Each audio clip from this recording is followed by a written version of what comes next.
What is going on, Grinders? It's Chief. We're in the building. It's Take Your Pick 'em. So glad to come on and talk with you guys, talk about the slate.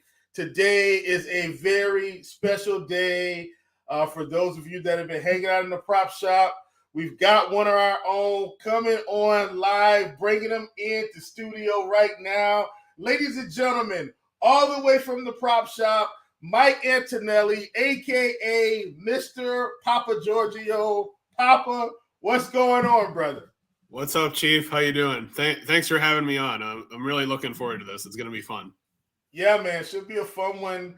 So here's something interesting. I try to keep it fresh. So me and Papa talked a little bit before the show, just, general stuff. But I did not address the elephant in the room, which is, please don't tell me Papa is a Pirates fan. I did not address the elephant in the room. We're going to cover that right now. Papa, are you a Pirates fan? And if so, how are you feeling? I am a Pirates fan. I live in Madison, Wisconsin now, but born and raised in Pittsburgh. So been a fan my entire life, most of which has been disappointing. Right now we are talking about the first place Pittsburgh Pirates, which absolutely. Which, when O'Neal Cruz went down, I thought that was the end of the season, but they've done their thing. Mitch Keller, knock on wood, is finally starting to live up to his potential, I think. So since spring training, like he's been like my dark horse since spring training. He has the stuff. For him it was control, and I think he's finally learned how to pitch a little bit. So I'm excited to see where they go the rest of the year. I'm not buying my World Series tickets just yet, but I do think they're legit, and I think they're going to be in the hunt come September. Yeah, I will say this as a Braves fan. I will say they do remind me of the early Braves, kind of when Acuna first got there and Albies first got there, and they kind of didn't have the pitching at the time, but it was coming, and then Max Fried kind of turns this corner. Like if they turn a corner, they're going to come out of nowhere and surprise some people. And I will say this, me and one of my friends were talking. We did get on some Pittsburgh Pirates winning the division, but this was like before the season started, just based on everything we saw. I think we got it at. I got to reach out to Nick and figure out where we got that at, but that was a very interesting call. We're not saying they're still going to win the division, but I think it was just too much. It was too much juice on it for us to not get on it, based on how the division was lining up. But glad to have you on, Papa. Going to kick it off with winning words of wisdom, and this is one that's coming from a guy by the name of Milton Berle. And this might be one of the neatest quotes I think I may have read so far. Here's what it says: if opportunity doesn't knock, build a door. Listen, if things aren't going your way in your life, if you're like, oh, this isn't working out for me, scratch that. Don't rely on other people. Create your own opportunities. Stay positive. Stay working hard. Stay on the grind, and good things will happen. And we're going to hop into the plays because we don't have a whole lot of time, but we want to get this thing rolling. So we're going to kick it off with one of Papa's plays. Papa, what's your first one on the board today that you like? And let me say this: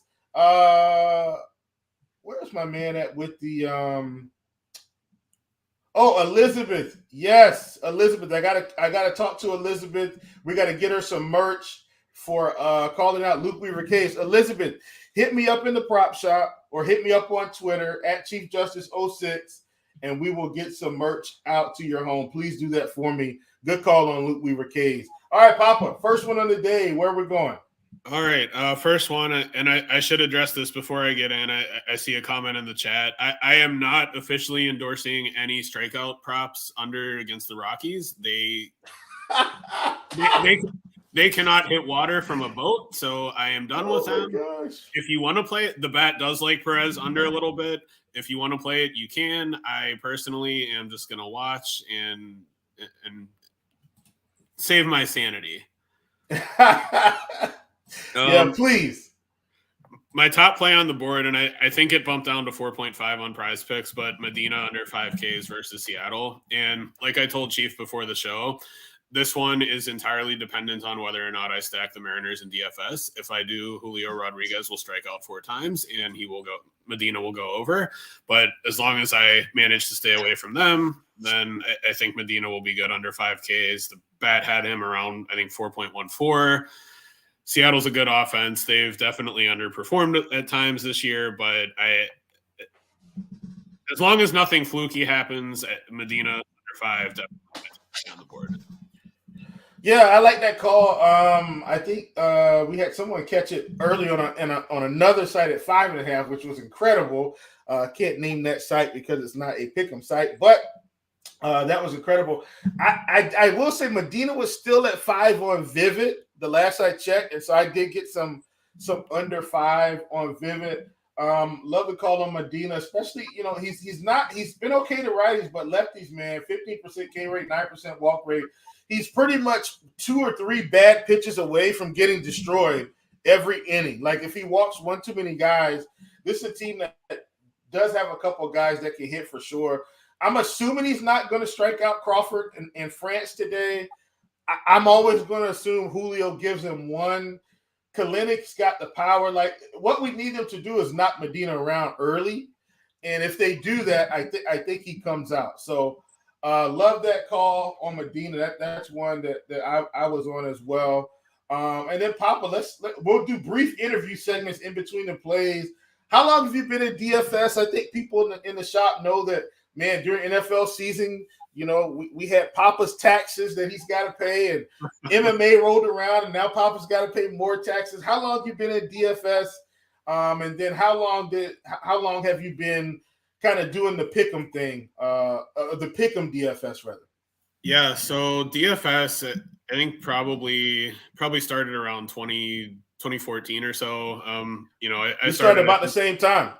Yeah, I think like a lot of people, I started mostly just during NFL. I've been into fantasy football since I was in probably middle school. So, got into that and then slowly expanded to the other sports in terms of, my current play where I play most sports and pretty much every day. I've been doing that since probably 2018, 2019.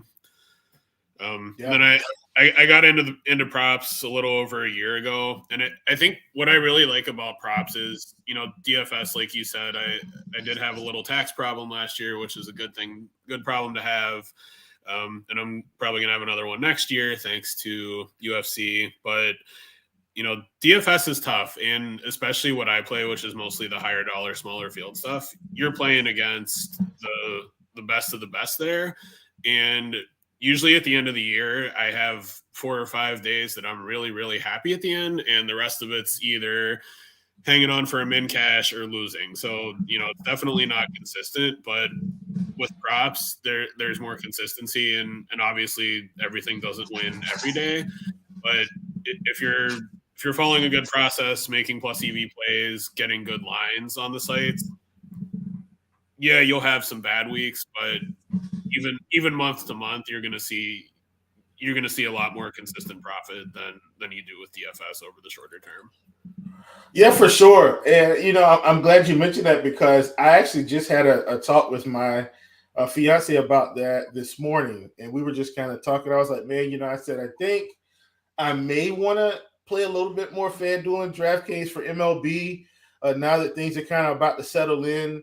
And she said, well, what's the difference in that versus the pick'em sites? I said, well, there's a lot more time. And so that's the thing, like with the pick'em sites, man, if once you've got a good grasp of the slate, you've done your homework, I can be out at the mall, and if something pops up on my phone and I need to make an adjustment, like I can just do it. Versus the lineup building, man, I told him, like, look, if I went back to straight lineup building, I need to be in the office like 3-4 hours, making adjustments, making tweaks. It's just a much different grind. So, I love the pick'em side of DFS where, I can use the same knowledge. And, I told her, I said, I'm not really a high stress guy. Like nothing really stresses me out because I know long-term it's going to balance out. Just like in regular DFS, especially if if any of you guys have been a tournament player, which a lot of us probably were, you might go 2 weeks and just min cash or do nothing. and that one day you hit the 100K, it's like, yeah, well, I'm up. So it's really a similar process with props on the pick'em sites, except it's to me, it's shorter stints between the bigger days, if that makes any sense. So that's where the consistency is going to come in. I'm going to go ahead. We'll get back to the picks. I'm going to pull up one that I like today, and that's going to be Kodai Senga. Senga's sitting at 6 across the industry. He was 5.5 on some other sites like Hot Streak, and I think he might have been 5.5 on Vivid at one point, but he's at 6, facing the Cubs today. And listen, folks, the Cubs have been, oh man, lately they've been awful. They're reverting back to the 2022 Cubs, where they just struck out every day, didn't get a lot of hits. Senga sitting at a 29.4% K rate. He does have a walk problem. He is going to walk some guys, but I think the strikeouts are going to be there. So I think we're going to see that. I think we're going to see those guys crush. I see J-Ro in there. He said Senga under is free. Hey, listen. So that's the other thing. We will disagree in the prop shop. Probably more than a lot during baseball season, and that's perfectly okay. But the Cubs, man, the strikeouts are picking up with this team. Senga anywhere from 5.5 to 6. I'm absolutely going to be on more than that projection.